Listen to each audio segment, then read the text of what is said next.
Nagaa maatii Abdii Akkaadaamii akkam jirtu nagaa keessanii ani barsiisaa Gaaddisaa Tasfaayeeti. Egaa akkuma beekamu qormaata biyyaalessaa baroota darbanii barnoota fiiziksii waliin ilaalaa turre. Innis bara 2012 irraa kaasee hanga 2017tti kan jiru kan waliin ilaallu ta'a jechuudha. Egaa paartii tokkoffaa darbe keessatti gaaffilee veektaroota wajjin wal qabatan ilaalleerra jechuudha. Har'a immoo yookaan paartii tokko keessatti immoo motion in straight line related equations kan jedhu ilaallaa jechuudha. Kana gaaffilee bara 2012 irraa kaasee 2017 gidduutti kan dhufani ilaallaa jechuudha. Egaa isa dursa garuu chaanaalii kanaaf haarawaa yoo taatan subscribe gochuu hin dagatinaa. Akkasumallee miseensa taatan yoo jirtan immoo like, share, comment gochuu hin dagatinaa.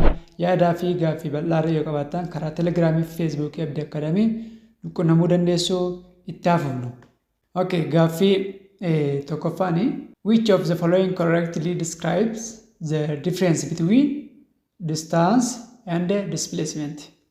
Kun egaa gaaffii bara 2017 yookaan bara darbeeti jechuudha. Kun egaa garaagarummaa fageenyaa fi qaxxaamuraa nu gaafata jechuudha. Garaagarummaa isaanii sirriitti kan ibsu kamidha kan jiru ilaallaa jechuudha. Okay. A. Distance can be described both in magnitude and direction, while displacement is described only by magnitude. Amma gaa distance innaa jennu gaa fageenyaa bakka bu'iinsa maali? S qofaadha jechuudha. Egaa waa'ee distaansii maal beekna? Tokko distaansii maal ta'uu beekna? Veektarii moo iskaalaaridha? Iskaalaarii ta'uu beekna jechuudha. Distaansiin kan biraa bakka bu'iinsaa S dha. Yuunitiin isaa meetiriidha jechuudha. Fi maal irratti hundaa'a? Fageenya deemame hunduma irratti kan hundaa'udha jechuudha distaansii. Iskaalaarii waan ta'eef maal qofaan ibsama? Magnitude qofaan ibsama jechuudha. Inni immoo garuu maal jedhe? Distance can be described both in magnitude and direction. Kun hin ta'u jechuudha. While displacement is described only by magnitude. Kun egaa wal jala dabarsee jechuudha. Kanaaf displacementiin immoo maalidha? Displacementiin veektariidha jechuudha. Veektariidha. Kanaaf bakka bu'iinsaa immoo S ta'ee arrow qaba jechuudha. Veektarii wanni ta'e immoo gaa waan lamaan ibsama. Innis magnitude and direction ibsama jechuudha. Kanaaf N hin ta'u jechuudha. B. Distance depends on the initial and final points, while displacement depends on path followed by a moving body. Magaa kunis fageenyi qabxiilee jalqabaa fi xumuraa qofa irratti hundaa'a jedha. Kun egaa fageenya ni ibsa? Hin ibsu jechuudha.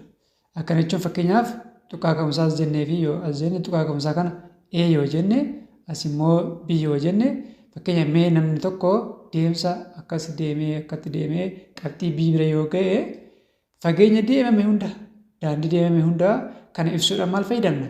Distaansii fayyadamna jechuudha yookaan S fayyadamna jechuudha. Garuu inishaalii fi faayinaalii qofa pooyintii inishaalii fi pooyintii faayinaalii qofa kan laalu maalidha? Inni immoo displacement ibsaa jechuudha. Kanaaf egaa immoo maal jedhee? Distance depends on the initial and final points. Distaansiin kun kanaaf kana qofa irratti hundaa'a jedha. Kun distaansiin ibsa hin ibsu jechuudha. Maal ibsadee? Qaxxaamura ibsaa jechuudha. Wal jala jijjiirame jechuudha kunis. Kanaaf B'nis hin ta'u jechuudha. C. Distance is always greater than or equal to the magnitude of displacement, while the magnitude of the displacement is always less than or equal to distance. Amma gaa kuni magnitude isaanii fakkeenyaaf magnitude distaansii yoo ilaalle distance greater than or equal to magnitude of displacement ta'a jechuudha. Kanaaf inni kun maalidha? Dhugaadha jechuudha kun. Inni kun yeroo hundaa magnitude isaanii yookaan wal qixa ta'uu danda'a yookaan immoo distaansiin caaluu danda'a jechuudha. Amma fakkeenyaaf kana yoo waliin madaalchifne qabxii kanaaf kana asii kaasee hangasitti maal ibsa? Qaxxaamura ibsa. Garuu fageenya kana immoo ilaalle fakkeenyaaf fageenyi kun egaa tarii 20 meetirii ta'uu danda'a. Kun immoo S'in kun immoo 5 meetirii ta'uu danda'a. D'n immoo distance has either positive or negative values while displacement has only positive value. Amma gaa distaansiin value positive yookaan negative qabaachuu danda'a. Displacement yeroo hundaa maal qabaadha? Positive qabaadha. Kun sirriidha? Kun sirrii miti jechuudha. Amma gaa distaansiin maalidha? Iskaalaariidha. Magnitude qofaan ibsama. Negatiivaan ibsama? Hin ibsamu. Yeroo hundaa maalidha? poozitiiva ta'a jechuudha. Garuu displacement immoo maali? Veekteriidha. Veekteriin immoo daayirekshinii irratti hundaa'a waan ta'eef negeetiiviidhaan ibsamuu negeetiiv vaaluu qabaachuu ni danda'a jechuudha. Kanaaf diinis hin ta'u jechuudha. Wal jala jijjiira jechuudha. Okay, gaaffii lammaffaa. For an object moving in straight line. Wantoo daandii sirriirra straight line deemu tokko wal qabatee ibsa kamtu sirriidha kan jiru ilaallaa jechuudha. Kun immoo gaaffii bara 2014 jechuudha. Okay, A. If the displacement changes by equal amount in equal interval, the displacement time graph is horizontal.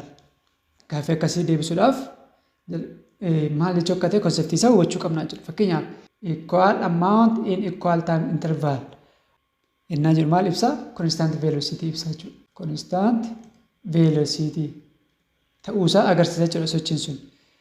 The displacement erga akkas ta'e booda the displacement time graph is horizontal. Erga kana ta'e immoo giraafii isaa immoo beekuu qabnaa jechuudha immoo. Giraafii isaa maal ta'a? Horizontal ta'a jedha. Mee fakkeenyaaf giraafii isaa haa ilaallu. Amma gaa asirra displacement jira yoo ta'e asirra immoo kanarra immoo taayimiitu jira yoo ta'e amma displacement sun haala wal fakkaatuun saatii wal fakkaataa keessatti waan jijjiiramaa deemuuf maal ta'a? Straight line ta'a jechuudha. Maaliif equal amount in equal interval innaa jedhu maal ta'uu qaba? Giraafii isaa straight line with constant slope dha. Constant slope ta'uu qaba jechuudha. Slope ta'a. Kanaaf straight line akkas ta'a jechuudha. Giraafiin isaa yeroo akkas ta'u. Kun egaa maal ibsa? Constant velocity. Constant velocity dha ta'a jechuudha. Akkas ta'a jechuudha. Inni immoo maal jedhe? The displacement time graph is horizontal dha. Giraafiin kun immoo horizontal dha. Horizontal miti jechuudha. Kanaafuu kun hin ta'u. Bakka horizontal isa maal ta'uu qaba? Slope kan ta'edha jechuudha. Slope ta'uu qaba. Kanaafuu kun sirrii miti. Sababii giraafiin isaa horizontal dha jedheef sirrii miti jechuudha. Okay, B. The area of the region under the displacement time graph. Displacement time graph and the slope of velocity time graph are respectively the acceleration and the displacement of the object. Maka kana mirkaneessuudhaan maal gochuu qabna? Giraafii isaa kaasuu qabna. Giraafii maali? Tokko displacement time giraafii. Mee asitti gabaasnee haa kaafnu. Giraafii kana akkasitti haa kaafnu. Giraafii jalqaba maalidha? Displacement taayimiidha. STdha. Okay, kan lammaffaa immoo velocity taayimiidha. Velocity taayimii immoo asitti haa kaafnu. Velocity time graph kaafna jechuudha. Okay, erga akkas jennee booda the area of the region under displacement time. Amma gaa yeroo kana eeriyaan as jiru. Eeriyaan giraafii kana fakkeenyaaf mee giraafiin kana akkas haa ta'u.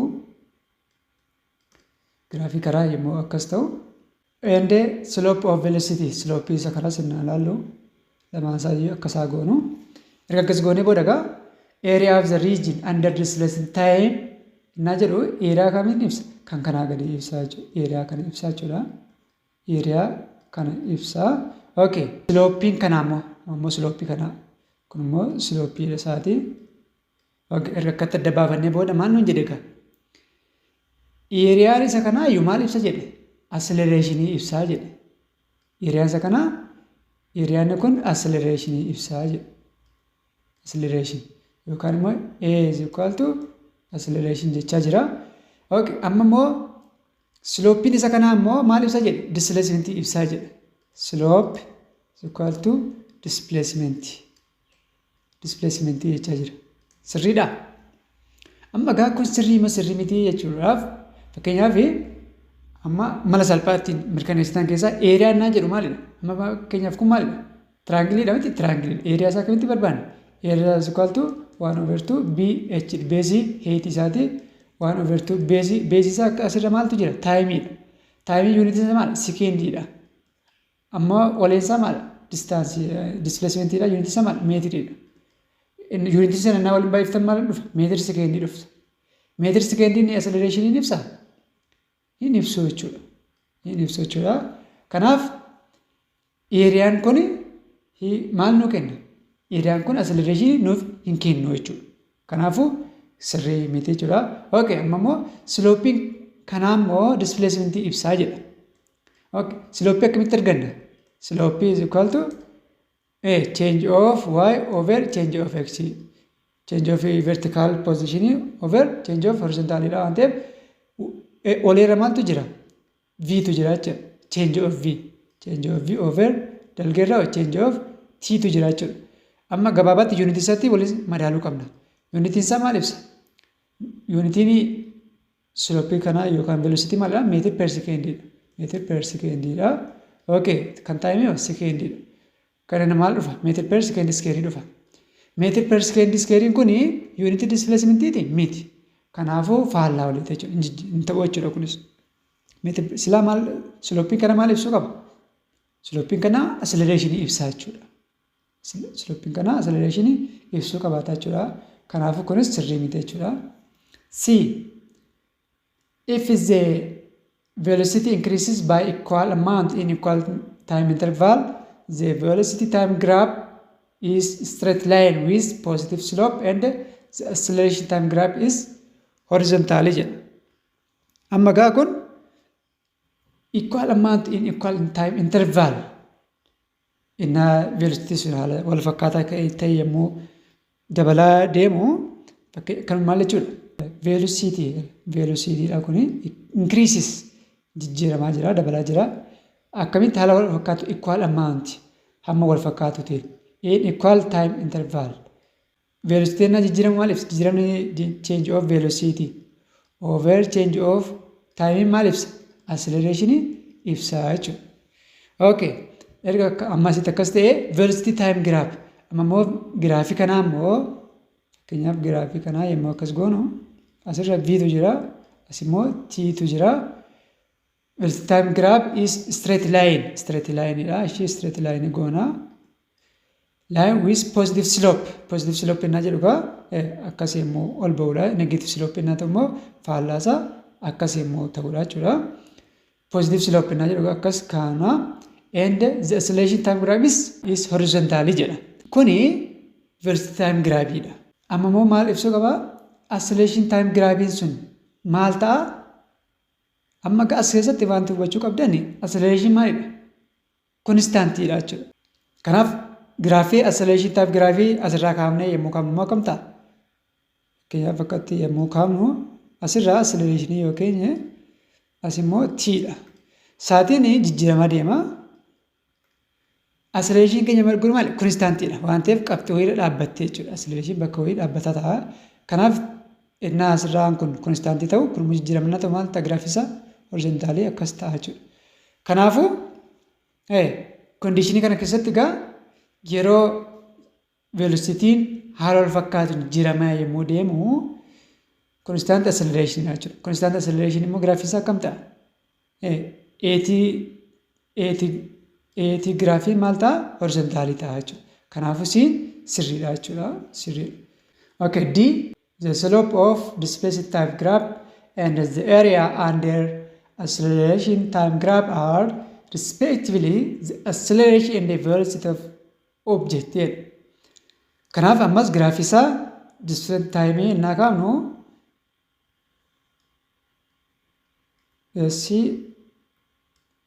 t giraafii kan kanaa yommuu akkas ta'u giraafisaa yeroo kaafnu mee akkas yommuu ta'uu fi amma immoo giraafii acceleration time giraafii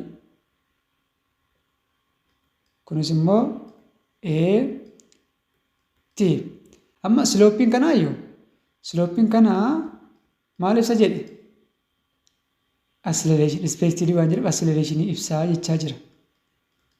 Kan kanaa immoo eeriyaan kana jalatti argamu maal ibsa jechaa jira? Eeriyaan kanaa immoo velocity ibsaa jechaa jira. Dhugaadha? Okay, amma dhugaaf soba ta'uusaa salphaatti malli gabaabaa maalidha isin jedheera? Yuunitii isa laallaa jenneerra.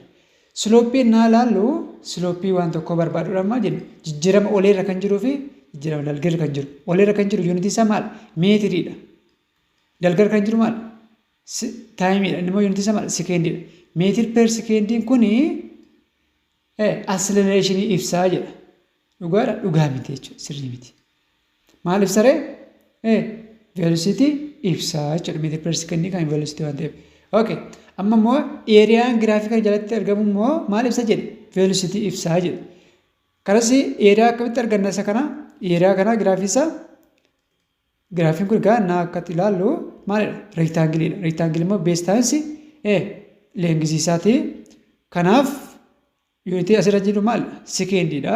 Kan taayimii waan ta'eef taayins olee kana kan jiru acceleration Kanaaf acceleration immoo yuunitii isaa maal? Meetir per sekendi skeeridha. Kun innaa salphatu sekendii kun sekendii kana balleessi maal? Meetir per sekendiidha jechuudha. Amma eeriyaan jala jiru kuni velocity ni ibsa. Inni kun sirriidha. Garuu sababii maaliif sirriin ta'u?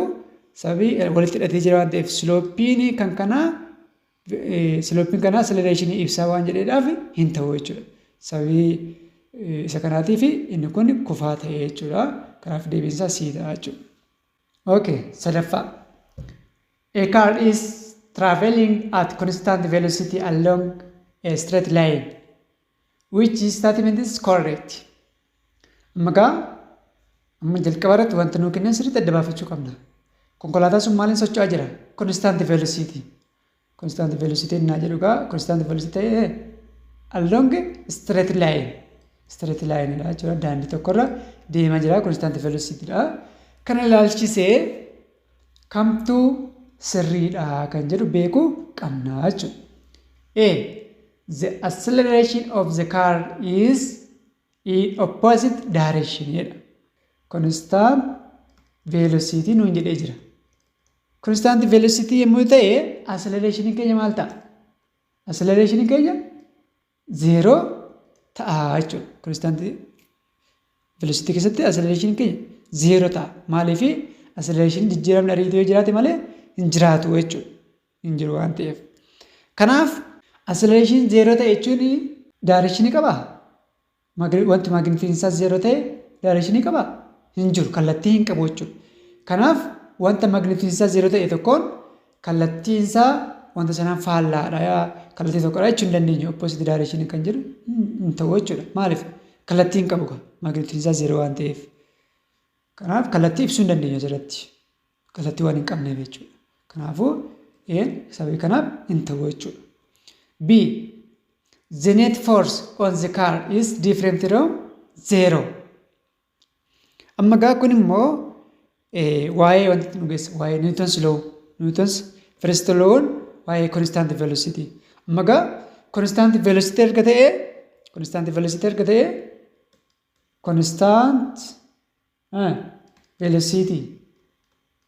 ta'e maaltu jira? Net force maaltu qaba? 0 ta'uu qaba. Net force is equal to 0 ta'uu qaba jechuudha. Kun seera Newton tokkoffaarraa argachuu dandeenya. Kanaafuu net forcein keenya kan konkolaataatti argamu different from 0 kan jedhu hin ta'u jechuudha. Sirrii miti. 0 ta'uu qaba. 0 ta'uu qaba malee different from 0 yoo jedhe constant velocity ta'uu dhiisuu danda'a jechuudha. Kanaaf beenis hin ta'u jechuudha. C. The displacement of the car is in opposite direction jedha. Straight line waan jedheefi displacement fi velocity kallattii tokko qabaatu jechuudha. Kanaaf opposite direction kan jedhu kun hin ta'u. Kallattii tokkorra jiru waan ta'eef kallattii tokko qabaata. Displacement velocity. D immoo the displacement of the car increases linearly with time. Amma displacement konkolaataa sanaa haala wal fakkaatuudhaan maal ta'aa jira? Dabalaa jira.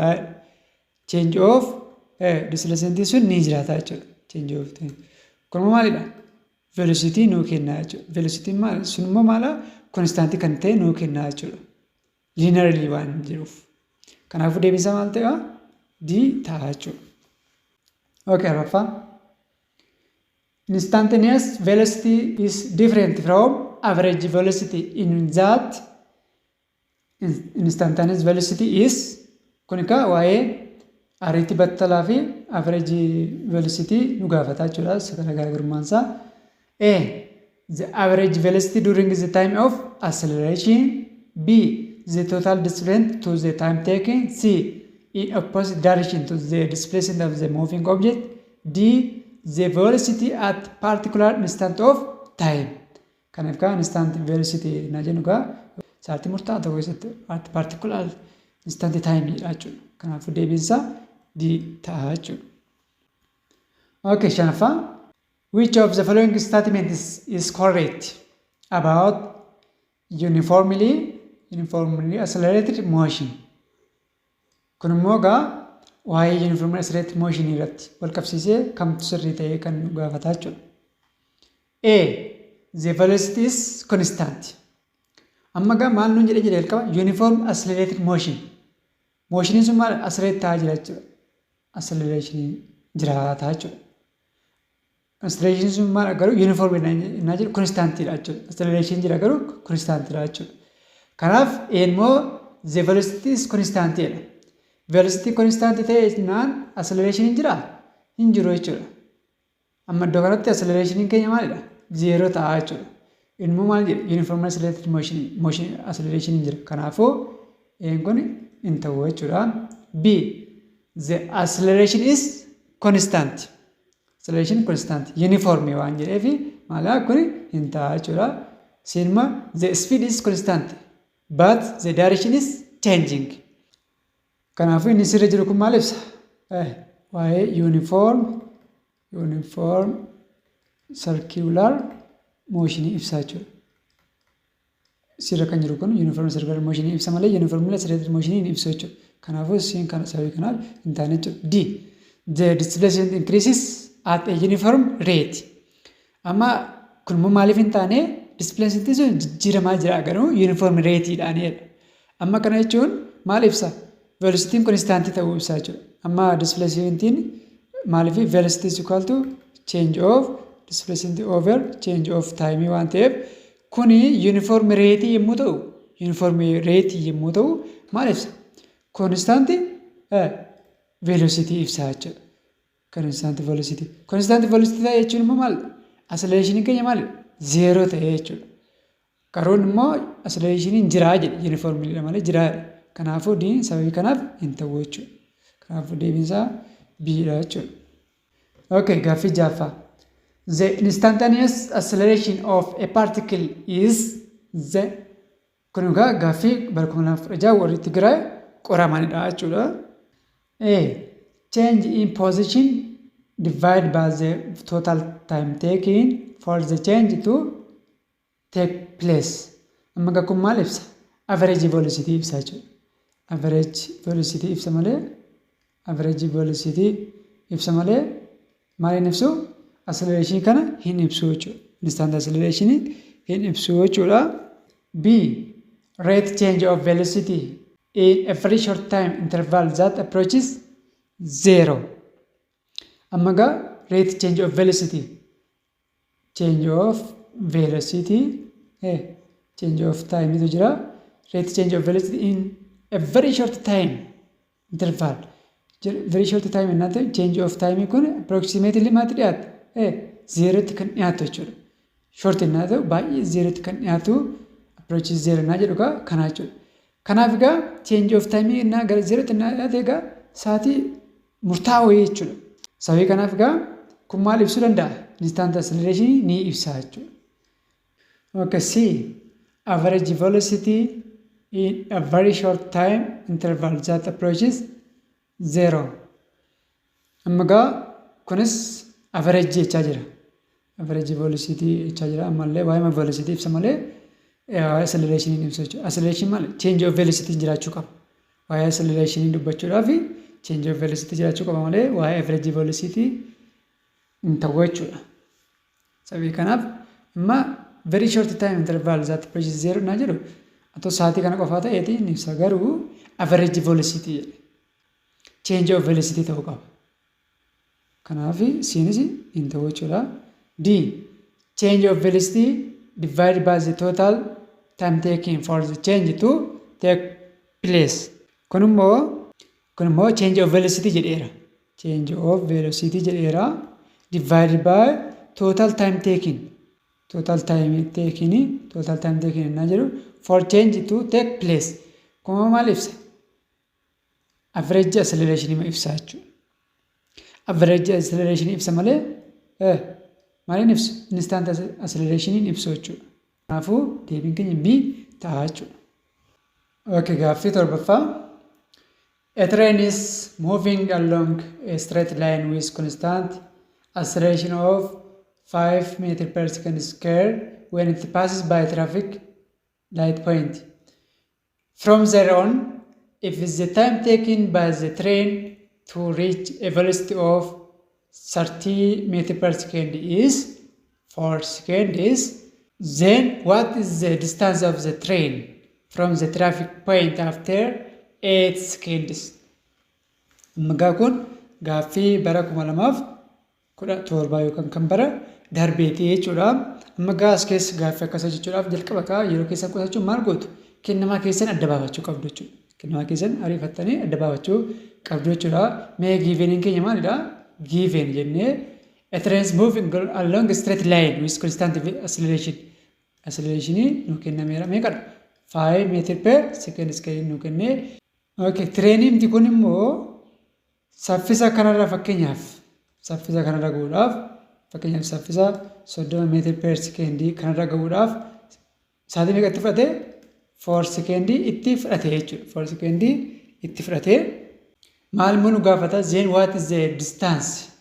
Riikaardiin keenya immoo barbaadamaan keenya distance nu gaafata jira. Yeroo kam? After 8 seconds. When time is 8 seconds. Seconds 8 booda eessa gahee kan jiru nu gaafachaa jira jechuudha. Kennamaa keenya irratti 30 meetiri per sekeendii irra gahuudhaaf sekeendii meeqatti fudhate? 4 itti fudhate. Eessarraa ka'ee tiraafik laayitii fakkeenyaaf mee fakkii isaa yommuu kaafnuuf tiraafik laayitii sana mee akkas haa jennu tiraafik laayitii. Tireeniin sun immoo egaa fakkeenyaaf asirraa ka'ee asii iddoo kanaa ka'ee mee qabxii wayii yeroo iddoo kana ga'u saffisaa meeqadha?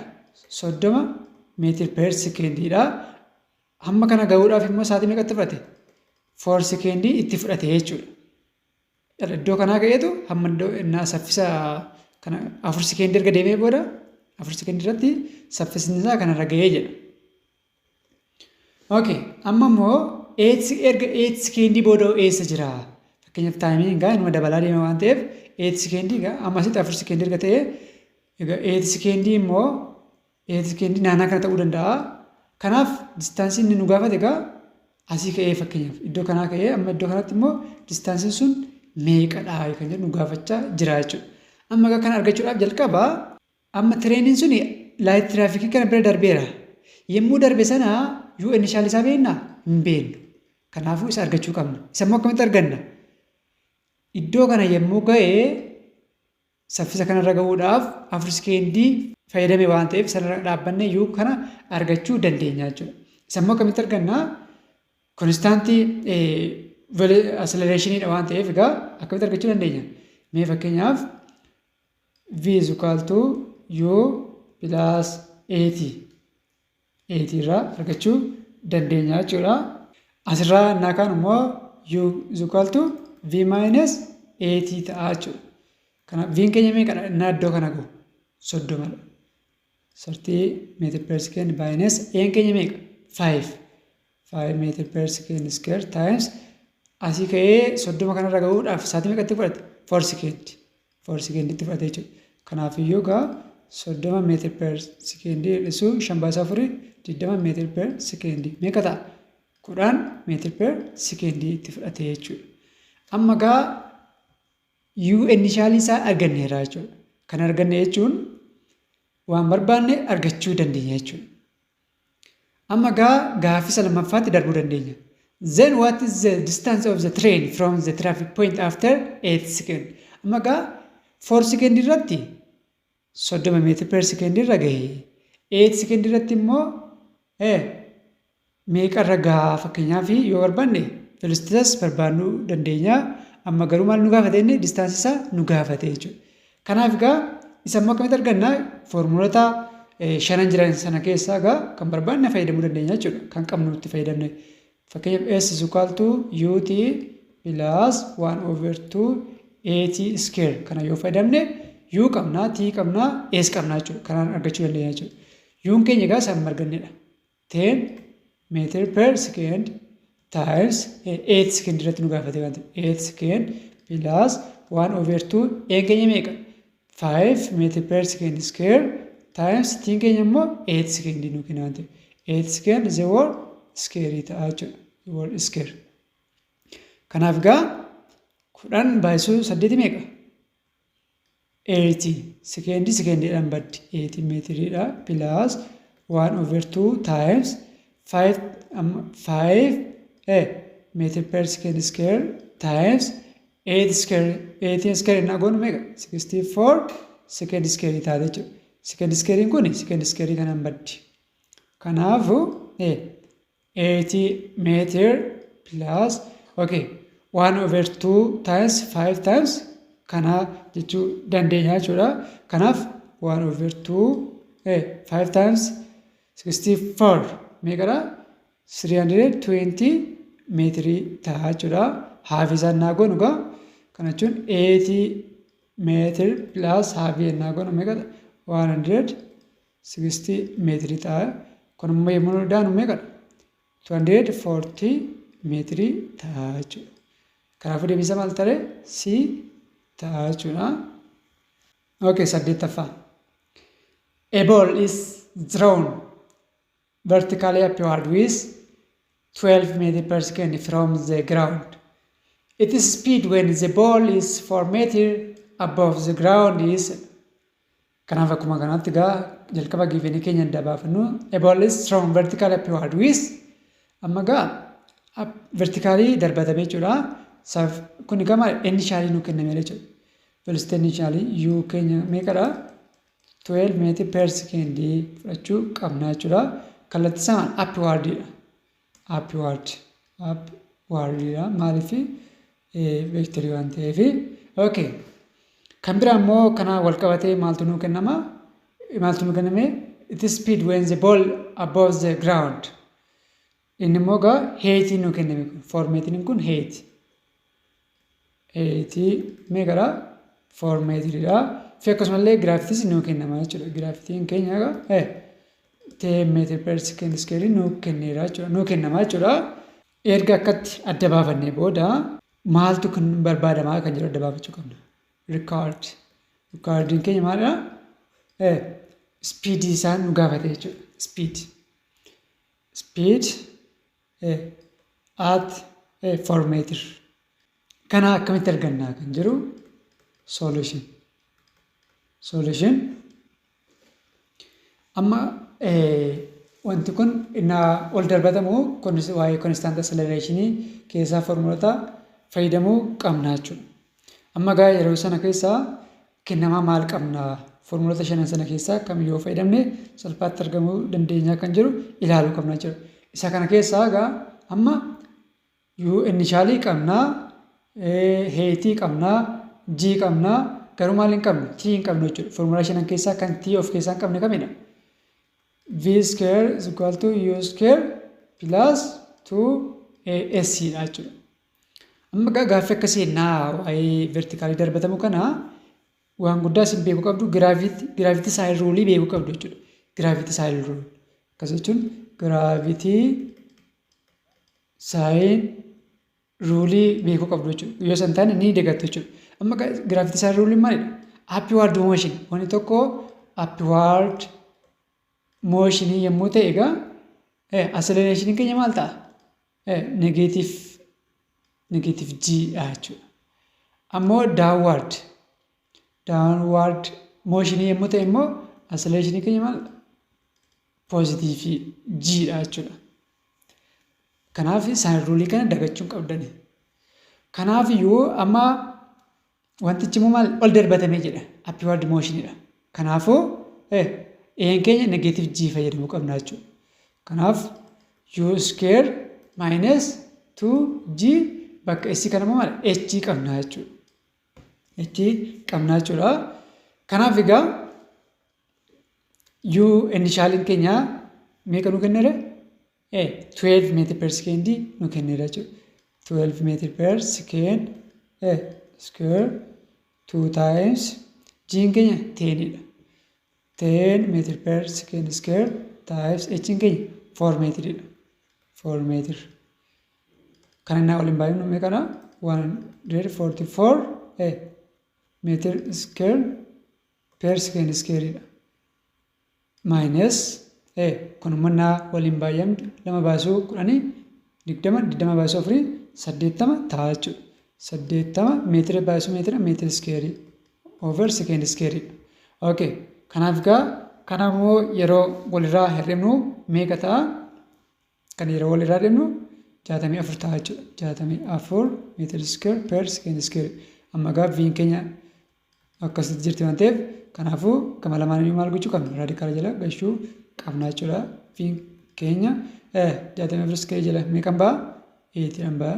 Meetira per second taate jechuudha v keenya. Kanaafuu deebiin keenya maal ta'a? Ta'a jechuudha. Amma as keessatti waa'ee giraafitii ruulii saayinii isaa sirriitti xiyyeeffannoo keessa galchuu qabdu jechuudha. Okay, salgaffaa.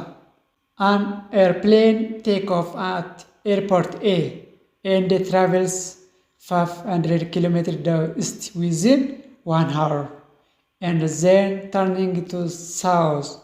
If it flies for 20 minutes to land on airport B, which is 100 kilometers away from turning point. The magnitude average velocity of the plane during its flight between the two airports is amma airplane kuni airportii bakka lama deemee kanas fakkeenyaaf jalqabaa airportii Eetu jira. Fakkeenyaaf iddoo kana Eedha haa jennu. Eedha ka'ee 5 kiiloomeetirii garamitti deeme? Istiitti deeme jechuudha. Isti. Giraafisaa yoo kaa'amne irra nuuf salphataa. Istiidha. Okay, hagam deeme? Fageenya isaa meeqadha? 500 kiiloomeetiriidha. Daarekshinii isaa istiidha jechuudha. Tole. Sa'aatii immoo meeqa fayyadamne? Sa'aatii taa'imii immoo 1 haawarii fayyadame jechuudha. Kuni displacement isaati tole. Isaa booda then turning to south. Kara southetti turn godhee fageenya gamii deeme? 100 kiiloomeetirii deeme jechuudha. Southetti na jennu akkasitti deeme. Okay, 100 kiiloomeetiriidha. Taayimii immoo gamitti fudhate? 20 minutes. 20 minutes akkas jechuu dandeenya. Minitii akkattiin bakka buusuu dandeenya. Yoo barbaanne immoo 1/3 of haawarii jechuudha. Haawariidha. Kana fayyadamee jechuudha. Okay. Kun egaa giraafii sochii sanaati jechuudha. Jalqaba eerpoortii kanarraa ka'ee eerpoortii Eedhaa ka'ee B ga'ee jechuudha. Eerpoortii B ga'ee jechuudha. Okay. Kanaaf asirraa ka'ee maal nu gaafate? The magnitude average velocity of the plane during its flight between the airport is nu gaafate jechuudha. Average velocity. Average velocity akkamitti arganna? Total displacement dha jechuudha. Total displacement over what? Over total time taken. Total time taken jechuudha. Amma gaasirraa total maal argachuu qabna? Total displacement kophaatti argachuu qabna. Total time takenis kophaatti argachuu qabna jechuudha. Amma displacementiin airplane kana akkam ta'a? Akkana ta'a jechuudha. Kanaaf kana wal qabsiifna jechuudha. Mee kana R yoo jenne fakkeenyaaf R yoo jenne kanaaf total displacement kun meeqadha kan jedhudha gaafa magnitude isaa barbaaduu qabna jechuudha. Maaliif magnitude average waan nu gaafateef. Kanaaf magnitude of average velocity waan nu gaafateedhaaf jalqaba nutis maal gochuu qabna? Magnitude total displacement sana argachuu qabna jechuudha. Akkana jechuun magnitude of displacement sana arganna jechuudha. Sana immoo magnitude kana akkamitti arganna? Seera Pythagoras fayyadamna jechuudha. Kanaaf akkuma beekamu kana square goona 500 kilometer the whole square plus 100 kilometer the whole square under radically ta'a jechuudha. Kanaaf kun meeqa taati? 2500 unit isaa booda barreessinaa. Okay, plus 1 10,000 taati jechuudha. Kanaaf kun walitti ida'amu meeqadha? 60000 taati jechuudha. Kana jechuun immoo karaa biraa akkamitti barreessuu dandeenya? Okay, 26 times 10,000 akka jechuu dandeenya jechuudha. Akka 10,000 kun meeqan baati? 100 baate jechuudha. 100 baatee akkasitti kaa'uu dandeenya jechuudha. Kun kan maali? Magnituudii displacement keenyaati jechuudha. Magnituudii isaati. Okay. Kun egaa magnituudii erga argannee mammoo maal argachuu qabna? Total time argachuu qabna jechuudha. Total time. Total time keenya immoo egaa fakkeenyaaf kan T1 plus T2 jechuu dandeenya jechuudha. T1 kun meeqadha? 1 hour'idha. 1 hour plus T2 isa kana immoo 1/3. 1/3 hour'idha jechuudha. Kana egaa yeroo walitti idaanu 4/3 hour'i taate jechuudha. Kanaaf egaa average velocity keenya immoo arganna. Average velocity magnitude of kan arganna jechuudha. Displacement over time dha waan ta'eef magnitude isaa kan arganne kun 126 kilometer over 4/3 hour'i taate jechuudha. Kana egaa yommuu salphinu 126 times 3/4 kilometer per hour taate jechuudha. Okay. Afuriin kun tokko kun afuriin meeqa? 25 baasuu sadii meeqa? 75 jechuudha. Ruutti 26 jechuudha. 26 kilometer per hour taate jechuudha. Kanaafuu deebiin keenya maal taate? A ta'a jechuudha. Okay, gaaffii kurnaffaa. A car traveling in straight line decelerates uniformly from a speed of 60 meters per second to 0 in 12 seconds. What distance does it travel during this time? Okay, kanas egaa akkuma duraatti wanta nuu kenname adda baafachuu qabna jalqaba irratti. Amma egaa konkolaataan sun maali? Straight line deemaa jira. Garuu maali? Decelerate. Alguula jechuudha. Decelerate ta'aa jira jechuudha. Uniformlyidhaan. Eessarraa kanaaf egaa U initialii keenya adda baafachuu qabna jechuudha. 60 meter per second dha. To 0 naa jedhu egaa V final keenya meeqa ta'uu isaati? 0 ta'uu isaa qabate. Saatii meeqaaf? Time is equal to 12 second hafe jechuudha. 12 second dhaaf fidhaa jechuudha. Kanaaf rukkaan maaltu barbaadama? Barbaadamaan keenya immoo distaansii nu gaafate jechuudha. Distaansii nu gaafate jechuudha. Solution. Display uniform amma egaa formulaawwan shanan keessaa kan barbaanne fayyadamuu dandeenya jechuudha. Kanas maaliif straight line dha. Display ta'aa jira jechuudha. S is equal to 1/2 V plus U. T kana ta'uu fayyadamne V finally qabna. U initially qabna. T's qabna jechuudha. Kanaaf distaansii salphaatti nu argamsiisuu danda'a jechuudha. Kanaaf egaa 1/2 V keenya meeqa? V finally 0 dha jechuudha. 0 dha. Okay. U initially keenya immoo meeqa ta'a? U initially keenya 60 dha jechuudha. 60 meter per second dha.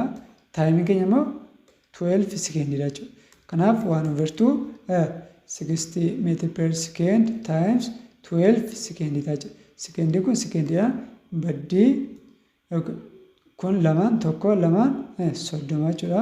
30 baasuu 12 meeqa taati? 360 taate jechuudha. 360 meetira taate jechuudha. Kanaaf deebiinsaa maal ta'a? D ta'a jechuudha. Okay, kudha tokkoffaa. A student throws a ball vertically upward with a speed of 20 meters per second. The maximum height reached by the ball and its velocity 3 seconds after it was thrown are respectively. Amma egaa kunis egaa barataan tokko kubbaa tokko asiin olee darbate jechuudha. Saffisa jalqabaatti darbate meeqadha? 20 meetira per sekeendii darbate jechuudha. Amma maal nu gaafate? Waan lama nu gaafate.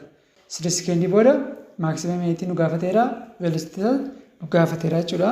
Kanaaf akkuma duraatti given keenya adda baafannu given initial velocity is equal to 20 meter per second dha.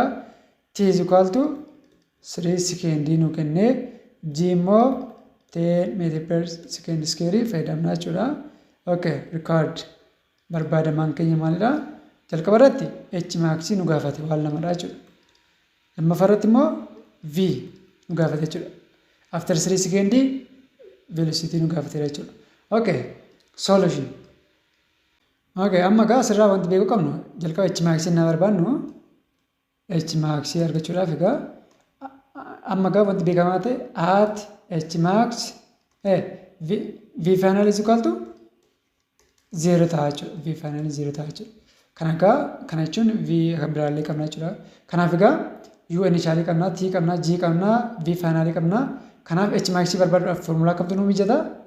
Formulaa v square is equal to u square plus 2as kan jedhu kun nu mijata jechuudha. Fi amma immoo giraafiti isaa ruulii irraas wanti isin beekuu qabdan egaa wantichi asin olee darbatame waan ta'eef inni maal ta'a? U square minus bakka A kana 2G S kana immoo H max fayyadamuu dandeenya. Kana fayyadamna jechuudha. Kanaaf egaa kan barbaadamu maal? H max kanadha jechuudha. Amma isheen kun maal taati? Isheen kun 0 taati jechuudha. Isheen kun 0 taati. Kanaafiyyuu maaltu hafare? 0 is equal to U square minus 2G H max taati jechuudha. Kanaaf ishee kana immoo achi dabarfannu egaa 2G H max is equal to U square. Asumarraa H max is equal to U square over 2G ta'a jechuudha. Kanaaf egaa bakka buusuu dandeenya jechuudha. U'n keenya meeqa nuu kenna? 20 meter per second nuu kenna jechuudha. 20 meter per second the whole square over 2 times 10 meter per second square ta'a jechuudha. Kana square naa godhu meeqa? 400 meter square per second square over kun mannaa waliin baay'ifnu 20 meter per second square ta'a. Second square meetiriin tokko balleessiti meetira qofa ta'a 0 tokko 42 meeqadha? 20 jechuudha. 20 meetirii taate jechuudha. Kun egaa maal arganne? H max arganne jechuudha. H max arganne irraa kanaaf H max keenya meeqa taatedha? 20 meetiriidha jechuudha. Okay, amma immoo kan biraa maal barbaanna? V barbaanna jechuudha. 3 sekendii booda V barbaanna jechuudha. Amma egaa kana immoo eessaa argachuu dandeenya? Formulaa keenya V is equal to U plus AG irraa argachuu dandeenya jechuudha. Amma egaa akkuma beekamu bakka A kana maal fayyadamna jenna? U is equal to minus GT ta'a jechuudha. Appii waalii waan ta'eef. Kanaaf kan barbaadamaan keenyas maalidha? V keenyadha jechuudha. Sababii kanaaf egaa U keenya immoo isin duraa fayyadamna. 20 meter per second minus 10 meter per second square times T immoo after 3 second waan ta'eef 3 second jenna jechuudha iddoo kanatti. 3 second. Kanaaf egaa 20 meter per second minus 10/3 meeqa? 30 meter per second ta'a jechuudha. 20/30 meeqa? Negative 10 meter per second ta'a jechuudha. V final keenya. Amma egaa after 3 second velocity kubbaa sana maal ta'a? Negative 10 meter per second ta'a jechuudha. Amma negative 10 jechuun amma formulaa keenya kana kan hojjenne maalidha? Upward innaa kubbichi akka asin olee deemaa jirutti yaadne jechuudha. Asin olee na deemaa jiru. Garuu innaa negatiivii ta'u immoo faallaa isaati. Faallaan asin olee maalidha? Faallaan upward downwardidha jechuudha. Kanaafuu kana jechuun immoo 10 meter per second downward jechuu dandeenya jechuudha. Downward jechuudha karaa biraa negatiivii innaa ta'u. Kanaaf egaa velocitiin keenya 10 meter per second downward. H max keenya 20 meetira. Kana achi koolsiin kan jedhee 20 meter 30 meter per second upward ta'a hin ta'u. C 15 meter ishii kana hin ta'u. C kana jedhaa hin ta'u. Kanaafuu maal ta'a? D ta'a jechuudha. 20 meter and 10 meter per second downward kan ta'u ta'a jechuudha.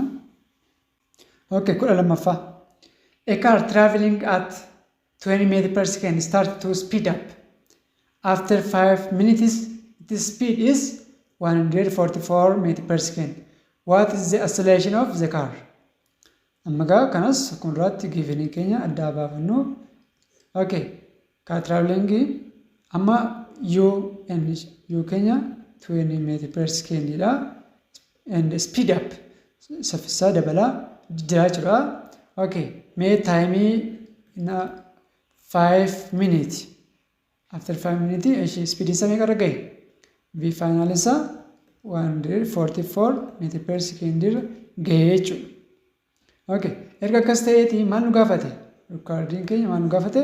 What is acceleration nu gaafate jechuudha. Acceleration konkolaataa sana nu gaafate jechuudha. Okay. Solution. Amma gaa asirratti garuu wanti jalqaba dagachuu hin qabne 5 minutes naa ta'e sana maatti jijjiiruu qabdu? Sekendiitti jijjiiruu qabdu jechuudha. Kana jirtan immoo 5 times 60 sekendii ta'a jechuudha. Kanaafuu 300 sekendii ta'a jechuudha. Sekendii naatamoo kana fayyadamuu dandeenya jechuudha. Kanaafuu acceleration is equal to change of v over change of t. Akka jennu beekamaadha jechuudha. Kanaaf v final minus u initial over t jechuu dandeenya jechuudha. Kanaaf v final meeqa nu kenne? 144 meter per second minus 20 meter per second over time is 300 second jechuudha. Kanaaf kana naa olirrinu 124 meter per second over 300 second taati jechuudha.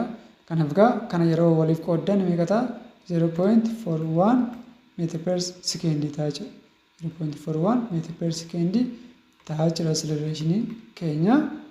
Kanaaf deebisa maal ta'e? C ta'a jechuudha. Okay, kudha sadaffaa kun immoo giraafii irratti hundaa'a jechuudha. Giraafii irratti hundoonnitu deemna. The velocity time graph of an object moving along a straight line toward east is described by the figure below. Shown below. Kun gaafii 2016 jechuudha. Kan irratti hundaa'e what is the total displacement moved by the object? Maa nu gaafate? Total displacement nu gaafate jechuudha. Straight line deemaa jira. Toward east jennaa jedhuka. Kallattii tokko irra qabatee deemaa jira jechuudha. Kanaaf velocity argamu hunduu maalidha? Positive dha jechuudha. Velocity kun hunduu positive dha jechuudha. Kallattii tokko irra deemaa jira waan ta'eef giraafii akkasii keessatti giraafii VT giraafii keessatti eeriyaan giraafii kana jala jiru maal ibsa? Reektaangilii kana fannaa fudhannu length times width dha waan ta'eef mee yuunitiin asirra jiru maal? Sekendii. Sekendii baay'isu asirra immoo kan jiru maal? Meetir per sekendii dha. Kana sekendii wal balleessiti. Maal taafare? Meetiriidha. Meetiri immoo yuunitii eenyuti? Yuunitii displacementiiti jechuudha. Kanaafuu eeriyaan giraafii kana jalatti argamu maal ibsaree? Displacementii agarsiisa jechuudha. Akkasumallee total area jala jiru maalidha? Total area displacementii agarsiisa jechuudha. Kanaaf area kana arganne jechuun fakkeenyaaf area waan jenne area kana arganne jechuun displacementii waan arganne jechuudha. Area tu kana arganne jechuun displacementii arganne jechuudha. Area total arganne jechuun total displacementii arganne jechuudha. Kanaaf area kana haa barbaannu jechuudha.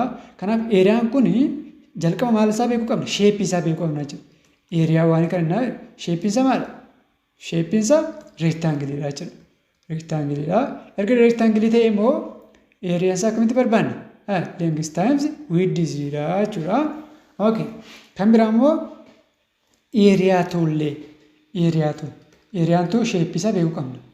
Shape isaa maal? Triangle dha. Triangle dha. Triangle immoo akkamitti barbaadama? Area isaa 1/2 base times height dha jechuudha.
kan waliin ilaallu ta'a jechuudha.